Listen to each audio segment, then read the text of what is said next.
तो दोस्तों, चीन ने अचानक घोषणा की है कि वह भारत को उर्वरक, दुर्लभ खनिज और टनल बोरिंग मशीनों की आपूर्ति फिर से शुरू कर देगा। प्रभात खबर की रिपोर्ट में लिखा है, बीजिंग ने भारत को उर्वरक, दुर्लभ मृदा खनिज और टनल बोरिंग मशीनों की आपूर्ति बहाल करने का आश्वासन दिया है। अब सोचिए जरा, पिछले 1 साल से रुकी हुई ये आपूर्ति अचानक बहाल करने का क्या मतलब है। भारत के खेतों की रखवाली करने वाले किसानों से लेकर हाईटेक उद्योगों तक सभी की उम्मीदों पर असर पड़ेगा। क्या ये कदम विशेष सौगात है या फिर कोई बड़ी चाल?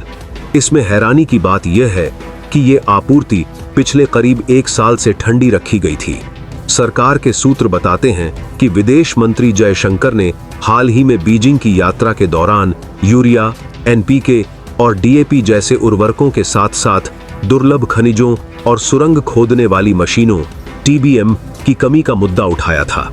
इन सामग्रियों की वजह से किसानों की फसल उत्पादन पर असर पड़ा, ऑटो पार्ट्स उद्योग सतर्क हो गया और बुनियादी ढांचे की कई परियोजनाएं ठप हो गई थीं।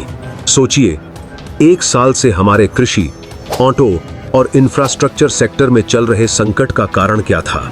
अब जब चीन ने आपूर्ति बहाल करने की बात कही है, तो क्या हम सच में चैन की सांस ले सकेंगे? चीन ने भारत की 3 प्रमुख चिंताओं का समाधान करने का वादा किया है। नवभारत टाइम्स ने भी कवर किया है कि चीनी विदेश मंत्री वांग यी ने जयशंकर को भरोसा दिया कि चीन भारत की इन जरूरतों को पूरा करेगा।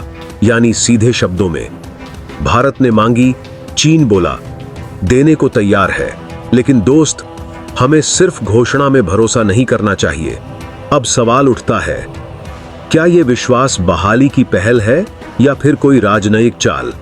इकोनॉमिक टाइम्स की रिपोर्ट के मुताबिक समझा जाता है कि चीन ने एक्सपोर्ट पाबंदियां हटा दी हैं और सामान की खेप रवाना कर दी गई है। मतलब, जो सामग्री महीनों से अटकी थी, वह अब बंदरगाह छोड़ने के लिए तैयार है। अब आप खुद बताइए, ऐसा अचानक कब और क्यों हुआ? शायद यह अब अमेरिका चीन भारत के तिर्यक कूटनीति का नतीजा है। विदेश मंत्री जयशंकर ने बयान दिया है कि ताइवान पर भारत के रुख में कोई बदलाव नहीं आया है, यानी भारत अपनी फंडामेंटल नीतियों पर अडिग है। पर साथ ही उसने कहा कि दोनों पेडीडीडोसी आर्थिक और सांस्कृतिक संबंधों के लिए राजनयिक उपस्थिति बनाए रखेंगे। इस संयम के बीच चीन ने सहयोग की बात कही है। अभी मुख्य सीमा पार मुद्दे पर चर्चा एनएसए अजीत डोभाल और वांग यी के बीच स्पेशल रिप्रेजेंटेटिव डायलॉग में होगी। इसलिए यहां फिलहाल सिर्फ आर्थिक रिश्तों में वार्मिंग अप की खबर है। चाइना सप्लाईज करीब 30% तक खेती के लिए जरूरी उर्वरक और कई इंडस्ट्रीज के लिए दुर्लभ खनिज देता है। अगर ये बंद थे तो हमारी ग्रोथ रफ्तार धीमी पीढ़ी गई थी। अब जब सप्लाई शुरू होगी तो अर्थव्यवस्था को सुकून मिलेगा। लेकिन एक नया सवाल खड़ा होगा, क्या ये अच्छी दोस्ती है या फिर हम सिर्फ गोटी के रूप में प्रयोग किए जा रहे हैं?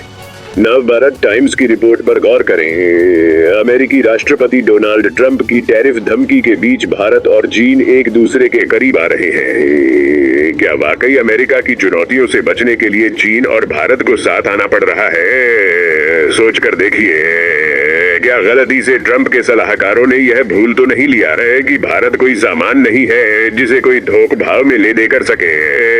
तो सार ये हुआ कि सबसे पहले विदेश मंत्री जयशंकर ने चीन से इन तीनों मदों की सप्लाई की गुहार लगाई है। फिर चीनी विदेश मंत्री वांग यी भारत आए और भरोसा दिलाया। अब आर्थिक साझेदारी की उम्मीदें फिर से जग गई हैं। माल आना शुरू हो गया है और अगली अहम मुलाकात बीएम मोदी वांग यी के साथ होनी है।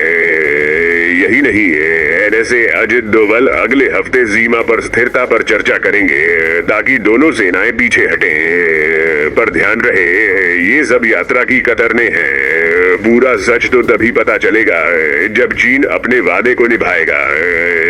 संक्षेप में, फिलहाल मिलकर ये खुशखबरी सामने आई है कि भारत को राहत देने वाली सामग्रियां वापस आएंगी। लेकिन कई सवाल भी हैं। क्या ये सिर्फ आर्थिक जरूरत थी या दोनों देशों के बीच रिश्तों में पलायन बिंदु बनाने की चाल? याद रखें, ये सिर्फ राजनीति नहीं है, एक बड़े चेस बोर्ड की चाल है जहां हर कदम के पीछे कोई बड़ी डील छिपी होती है। अगर आपको यह अपडेट पसंद आया हो तो वीडियो को लाइक करें, चैनल को सब्सक्राइब करें और अपने दोस्तों के साथ शेयर जरूर करें। चौकन्ना रहिए और जुड़े रहिए देश दुनिया की ताजा खबरों के लिए। जय श्री राम।